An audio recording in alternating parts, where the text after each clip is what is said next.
बाळासाहेब पेढेकर आमच्या वडिलांचं फार मोठं योगदान समाजासाठी होतं आणि त्यांची जागा आम्ही चालू शकत नाही, तर त्यांच्या विचारांचा वारसा आम्ही पुढे चालवते. आता या निवडणुकीला सामोरं जात असताना तुम्हालाच जनतेनं का मतदान करावं? निवडणूक म्हटलं की इतरही उमेदवार असतात, पण त्या उमेदवारांपेक्षा तुमची उमेदवारी ही वेगळी आहे, कसं सांगाल तुम्ही? स्वर्थबोडीला मेन महत्वाचा विषय असा आहे की त्या गावाचं गावठण नाहीये आणि त्या गावाला सिटी सर्वे झालेला नाही. वळती शिंदाने तरड आहे स्वर्थबोड ह्या गावाला 500-500 मीटर गावठण करून घ्यायचं. तर हे जे जिल्हा पातळीवरचं प्रशासन आहे हे स्वच्छ होण्यासाठी, पारदर्शक होण्यासाठी आणि भ्रष्टाचारमुक्त होण्यासाठी यासाठी तुम्ही कसं काम कराल? मी उरुळीकांच्या ग्रामपंचायतीला स्वतः घरचा डबा घेऊन गेलेलो आहे 5 वर्ष. भ्रष्टाचार मुक्त काम माझं त्यावेळेसही होतं, आजही आणि कायम राहणार. मी जर उद्या जिल्हा परिषद सदस्य जरी झालो तर जिल्हा परिषदेचा चहा सुद्धा मी घेणार नाही. ज्या लोकांना माझी अडचण आहे, मला जर काही पुढऱ्यांना माझी अडचण होती राजकारणात, तर त्या पुढऱ्यांना अडचण माझी फक्त मी त्यांना काही चुकीच्या गोष्टी करू देत नाही किंवा त्यांना चुकीचं वागू देत नाही. पुढे स्पीड ब्रेकर एक लक्षात ठेवा, राजकारणात एकच गोष्ट आहे की चांगल्या रोडला स्पीड ब्रेकर हा असतो आणि चांगल्या व्यक्तीला रोखायला 4 पुढारी ही विरोधातले असतातच. इलेक्शन पुरतं काम करणं, इलेक्शन आलं की खोटं बोलून लोकांना फसवणं माझ्या रक्तात नाही. ज्यामुळे जी गोष्ट आपण जी बोलतो ती केली पाहिजे आणि प्रामुख्याने इथून पाठीमागं करत यावं, पुढे नमस्कार, मी संतोष. तुम्ही पाहताय पब्लिक कट्टा. राज्यात स्थानिक स्वराज्य संस्थांच्या निवडणुकीची रणधुमाळी सध्या सुरू आहे. नगरपालिका, नगरपंचायतच्या निवडणुका पार पडल्या असून महापालिकांच्या निवडणुकीची प्रक्रिया सध्या सुरू आहे. यानंतर आता आठवडाभरातच जिल्हा परिषद आणि पंचायत समितीच्या निवडणुकीची घोषणा होण्याची शक्यता आहे. या अनुषंगानं विविध पक्षांचे कार्यकर्ते, इच्छुक उमेदवार आपापल्या पद्धतीनं जनतेसमोर जाऊन आपला कृती कार्यक्रम मांडण्याचा प्रयत्न करत आहेत. या पार्श्वभूमीवर आज राज्याचे उपमुख्यमंत्री अजितदादा पवार यांचे विश्वासू सहकारी आणि उरुळी कांचन ग्रामपंचायतचे माजी उपसरपंच, उरुळी कांचन जिल्हा परिषद गटातून इच्छुक उमेदवार जितेंद्र भैया बडेकर यांच्याशी आपण खास बातचीत करणार आहोत. सर, पब्लिक कट्टामध्ये तुमचं खूप खूप स्वागत आहे. तर निवडणुका म्हणलं की एक असं असतं की जनतेशी संपर्क साधायचा असतो. त्यासाठी तुम्ही आम्हाला थोडासा वेळ दिला, तुमच्या वेळातला वेळ काढून, त्याबद्दल पब्लिक कट्टा तुमचा आभारी आहे. सर, ही जी निवडणूक आहे ती तुम्ही का लढवायचा निर्णय घेतला? आता जिल्हा परिषदला अनुसूचित जातीसाठी ही निवडणूक उरुळी गट आरक्षित झाला. प्रामुख्याने निवडणुकीला सामोरं जाताना लोकांची कामं करणं, लोकांच्यात जाणं, लोकांना तिथं लोकांसाठी उपलब्ध असून लोकांसाठी कामं करते. पहिल्यापासून आमचं कुटुंब राजकारणात असताना समाजकारण केले कुटुंबाने आणि आता ज्यावेळेस आपण जनतेकडे जातो, जनतेची राहिलेली कामं पूर्ण करण्यासाठी तेव्हा निवडणूक आपण पुढे सामावून जातो. सर, तुमची पार्श्वभूमी ही सामाजिक राजकीय राहिलेली आहे, त्याचा थोडासा आढावा द्या मला. माझे वडील बाळासाहेब पेढेकर हे उरुळी सरपंच होते आणि आमच्या मातोश्री त्या पंचायत समितीच्या उपसभापती होते.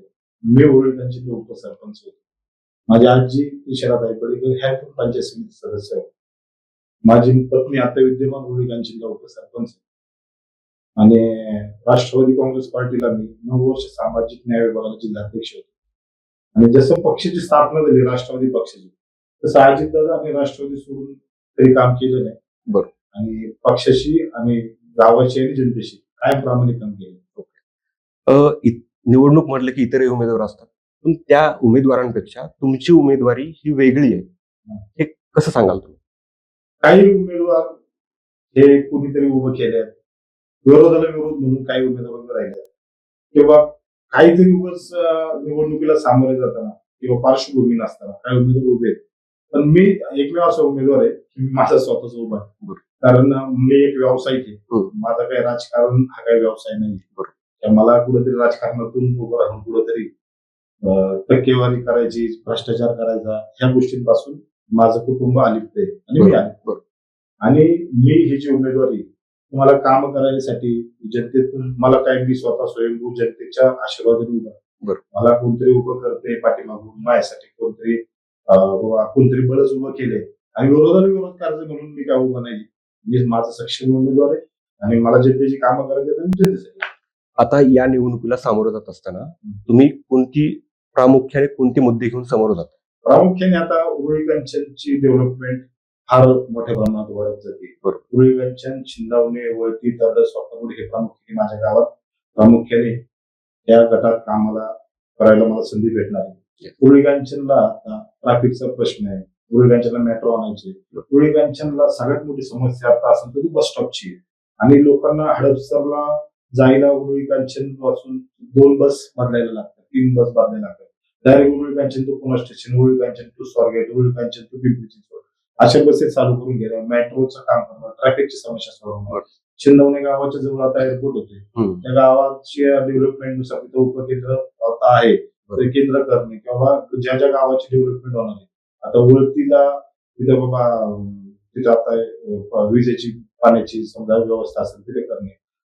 तरडेमध्ये आता समजा स्मशानभूमीचा त्यांचा विषय असेल, गावाचा प्रामुख्याने विषय असेल. चौथावाडीला मेन महत्वाचा विषय असा आहे की त्या गावाचं गावठण नाहीये आणि त्या गावाला सिटी सर्वे झालेला नाहीये.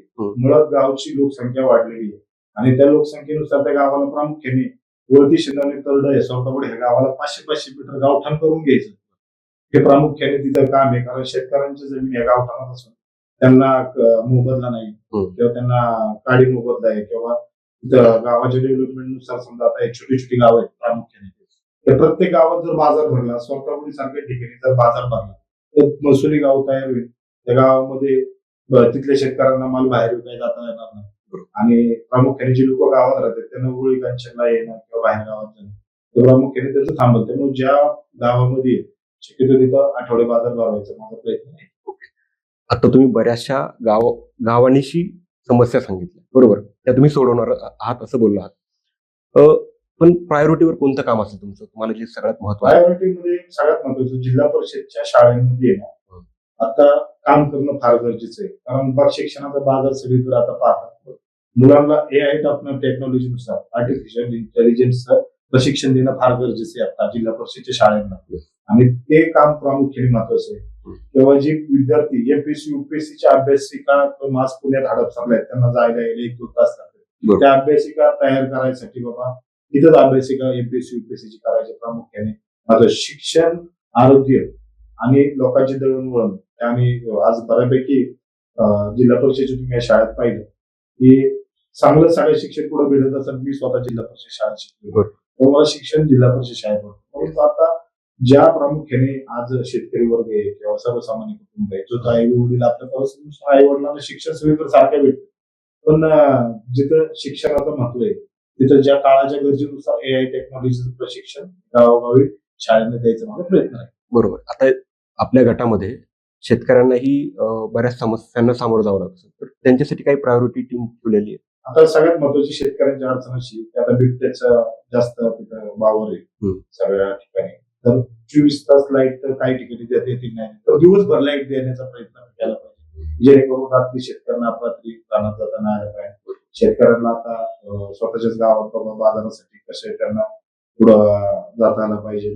आणि शेतकऱ्यांसाठी प्रामुख्याने हे काम करत राहताना की शेतकऱ्यांसाठी सुद्धा प्रशिक्षण केंद्रांमध्ये काम करताना तिथं लोकांना आपल्या शेतकऱ्यांना कसं सक्षम करता येईल, शेतकऱ्यांना बाबा कसं त्यांच्या पाठीशी उभं राहून त्यांना शासकीय ज्या योजना आहेत शेतकऱ्यांसाठी त्या योजनेचा लाभ शेतकऱ्यांपर्यंत देणं किंवा शासकीय योजनेचा लाभ मिळवून देणं हे प्रामुख्याने शेतकऱ्यांसाठी आपण काम करत राहणार. बरोबर आहे. आणि बऱ्यापैकी ज्या ज्या गावाला सोसायटी आहेत आता बऱ्याच गावातल्या ज्या सोसायटी आहेत त्यांचं ऑफिस उरुळी कांचनला आहे.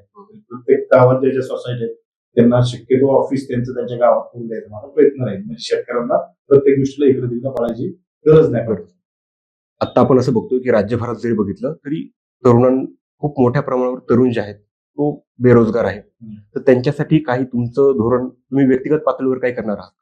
सगळ्यात महत्वाचा विषय काय बेरोजगार होण्याचं कारण आता असं झालं की तुमच्या मुलांना पहिली गोष्ट शिक्षणाची महत्व करून पटवून देणं गरजेचं आहे.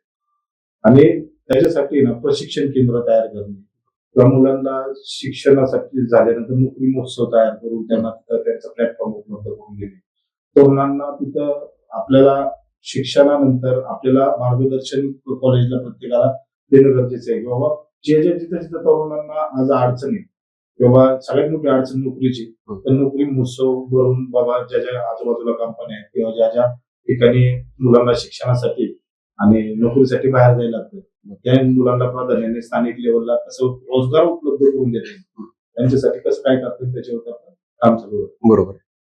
आता ग्रामीण पातळीवर किंवा गावागावामध्ये असंही असतं की जे उमेदवार आहेत ते मोठ्या प्रमाणावर देवदर्शन यात्रा किंवा आपण काय म्हणू त्याला की पैठणीचे कार्यक्रम असे हे उमेदवाराकडनं केले जात आहेत. तर तुमचा पण असा काही विचार आहे? खरं तर जनतेला समजा जे काय कोण बनवत असतील तर त्यांची समजा इच्छा असेल ते त्यांचं ते बनवत असतील किंवा ज्यांना जायचं ते त्यांचा वैयक्तिक अधिकार आहे. परंतु मला असं वाटलं की देवाला जाण्यापेक्षा देवाला येण्यापेक्षा मंदिराला खर्च करावा. त्याच्यामुळे मी ज्या ज्या मंदिराला कलर नसेल, ज्या ज्या मंदिरांना काही देणगी असेल, जे जे बाबा मंदिर बाहेर येते तसं मंदिरं होती, हाय त्या मंदिरांवरती काम करायचं मी डोक्यात धरलं. आणि खेळपैठणीचा कार्यक्रम करण्यापेक्षा मी जिल्हा परिषदच्या 3,000 विद्यार्थ्यांना आहे ना किट दिलेले आहे. आणि काही ओळखीसारखी शाळा आहेत त्यांना सीसीटीव्ही कॅमेरे बसवून दिले, कुणाला बसकर दिले, कुणाला जिल्हा परिषदच्या अंगणवाडीच्या मुलांना किंवा तिथं खाऊ वाटप असेल ह्या गोष्टींवर भर दिला. म्हणजे मी खेळ पैठणीचा ह्या कार्यक्रमाला जास्त लक्ष न देता जिल्हा परिषदेच्या विद्यार्थ्यांना काही जसं शालेय शिक्षणाचं त्यांना जे देता येईल त्याचा मी प्रयत्न केला. असं आहे की आता ग्रामीण भागामध्ये महिला सक्षमीकरण हे सुद्धा खूप महत्वाचं झालेलं आहे. या अनुषंगानं एसएचजी ग्रुप तर आहेतच, ज्याला आपण सेल्फ हेल्प ग्रुप्स असं म्हणतो, याला आपण बचत गट असं पण म्हणतो. तर त्यांचं एक लोकल लेवलवरती तयार झालेलं प्रोडक्ट एक ग्लोबल लेवलवरती गेलं पाहिजे. याच्यासाठी तुमच्याकडे काही प्लॅनिंग?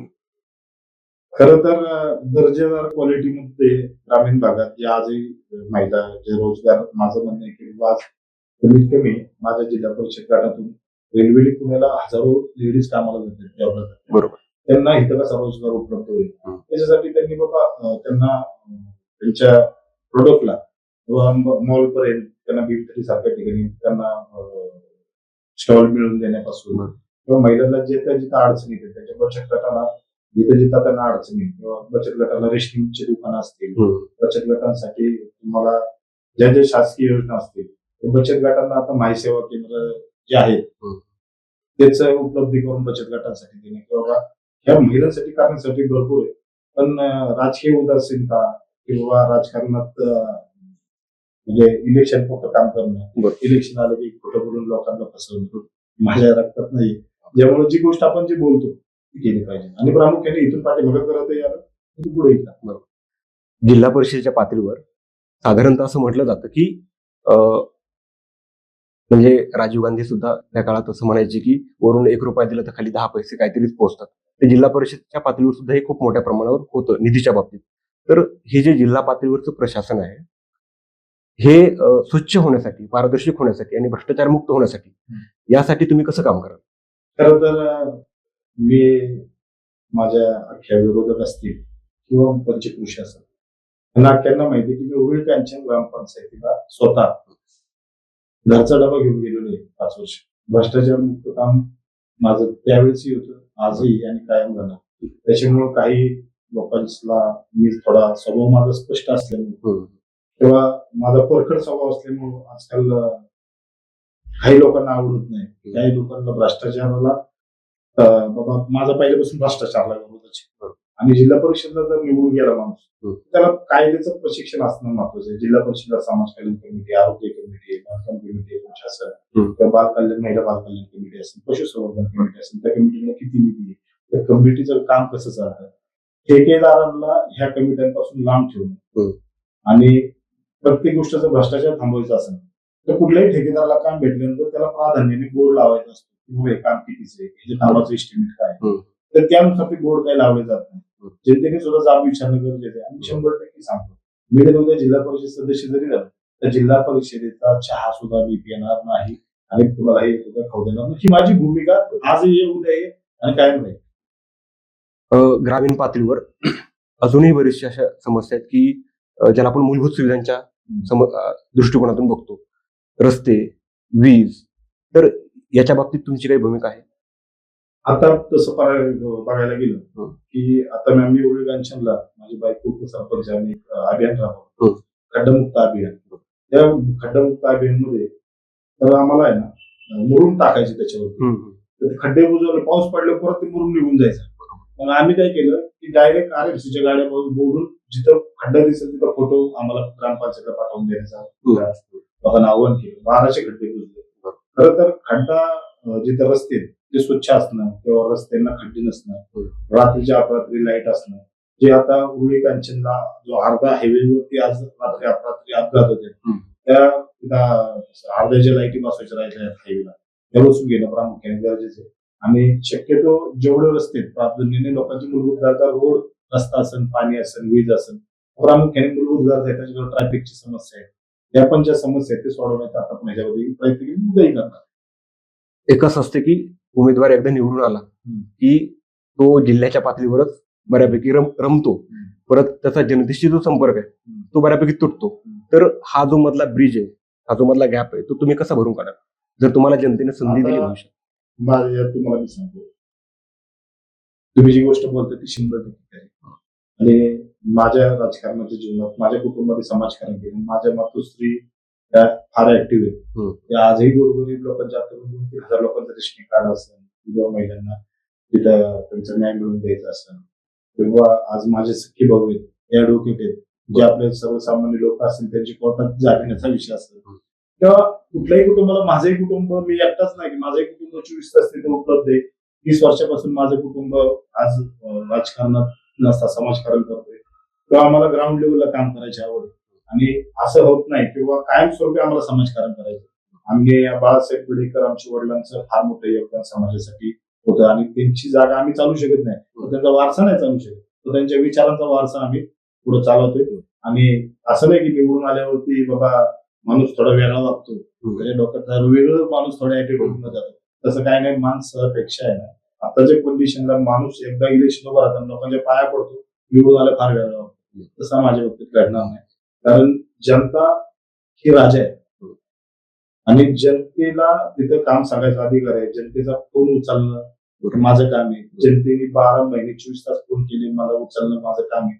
आणि जनतेने सांगितलेली कामं करणे हे प्रामुख्याने महत्वाचं आपलं काम आहे, आणि ते पण प्रामाणिकपणे केलं पाहिजे. त्यामुळे माझं प्रामुख्याने जनतेचे हाल आतापर्यंत ही नाही दिली. बरोबर, आतापर्यंत मला तुम्ही कधी फोन उचलणे, किंवा लोकांची कामं करणे, किंवा लोकांच्या असून मी असेल, माझं कुटुंब असेल, आम्ही समाजकारणाचं काम केले, राजकारणाचं काम केलं नाही. त्याच्यामुळे त्या गोष्टीचा मला काय वाटत नाही की मी निवडून आलं तरी जनतेतच राहणार, जर मी निवडून राहणार लोकांनाच राहणार. आता या निवडणुकीला सामोरं जात असताना तुम्हालाच जनतेनं का मतदान करावं याबद्दल तुमचे 4-5 मुद्दे मला सांगा की जे आवश्यक आहेत, म्हणजे जनतेला पण कळले पाहिजेत की बाबा आपला उमेदवार काय करणार आहे पुढे भविष्यात. एक तर माझा स्वभाव फार स्पष्ट आणि परखड असल्यामुळे माझ्या स्वभावामुळे मला बऱ्याच अडचणी येतात. त्याच्यामुळे मी काम करून घेताना माझी कधी कुठलं काम अर्ध होत नाही. काम करून घेताना मी एखादी गोष्ट हातात घेतली तर शेवटपर्यंत पूर्णच केलेली. काम करून घेताना असं जनतेचं नेतृत्व म्हणून जनतेच्या पाठीमागे ठामपणे उभं राहणारा माणूस आहे. चुकीच्या गोष्टीला चूक मानणे, की उगाच एखादी चुकीची गोष्ट असेल त्याला प्रोत्साहन कधीच नाही. मला काम करताना मी भ्रष्टाचार मुक्त काम केलेलं, भ्रष्टाचाराच्या पलीकडे जाऊन सांगतो.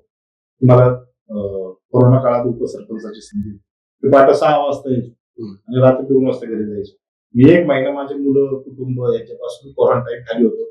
मला देवाने सेवा करायची संधी दिली. त्या संधीला मी तिथं लोकांच्या विश्वासाला विश्वास माझ्यावरती लोकांना राहिला.